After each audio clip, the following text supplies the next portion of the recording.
Matthew chapter 23. Then Jesus said to the crowds and to his disciples, "The teachers of the law and the Pharisees sit in Moses' seat. So you must be careful to do everything they tell you, but do not do what they do. For they do not practice what they preach.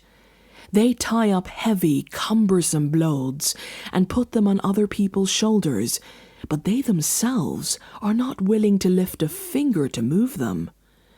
Everything they do is done for people to see.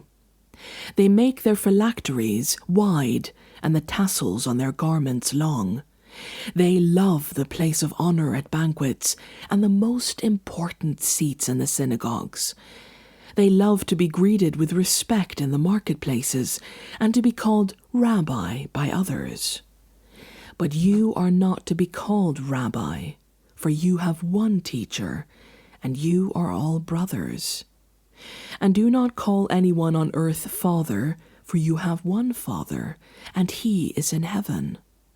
Nor are you to be called instructors, for you have one instructor, the Messiah. The greatest among you will be your servant, for those who exalt themselves will be humbled, and those who humble themselves will be exalted. Woe to you, teachers of the law and Pharisees, you hypocrites! You shut the door of the kingdom of heaven in people's faces. You yourselves do not enter, nor will you let those enter who are trying to. Woe to you, teachers of the law and Pharisees, you hypocrites! You travel over land and sea to win a single convert, and when you have succeeded, you make them twice as much a child of hell as you are. Woe to you, blind guides!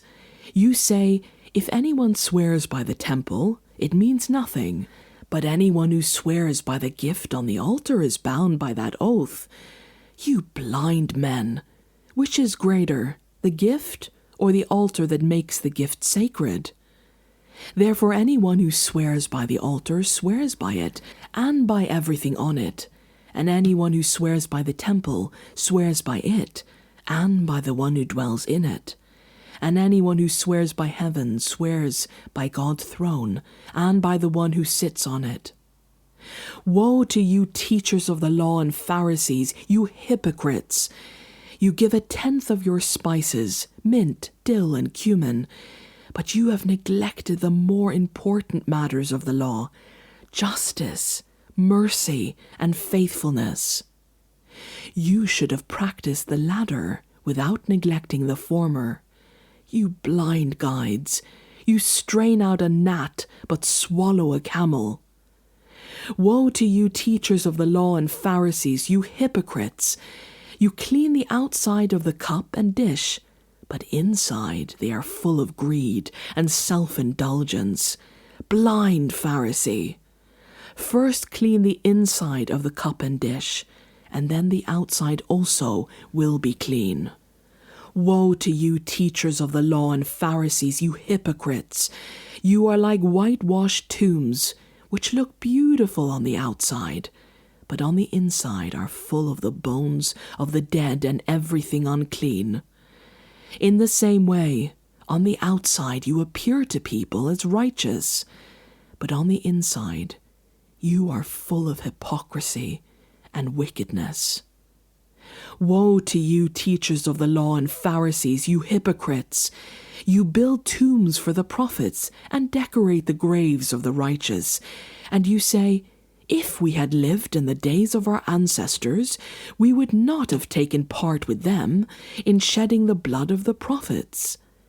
So you testify against yourselves that you are the descendants of those who murdered the prophets. Go ahead then and complete what your ancestors started. You snakes, you brood of vipers, how will you escape being condemned to hell? Therefore I am sending you prophets and sages and teachers.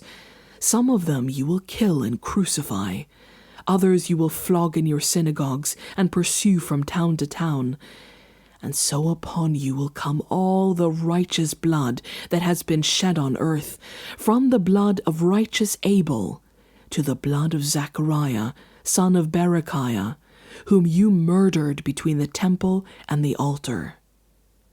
Truly, I tell you, all this will come on this generation. Jerusalem, Jerusalem, you who kill the prophets and stone those sent to you, how often I have longed to gather your children together, as a hen gathers her chicks under her wings, and you were not willing. Look, your house is left to you desolate. For I tell you, you will not see me again until you say, Blessed is he who comes in the name of the Lord.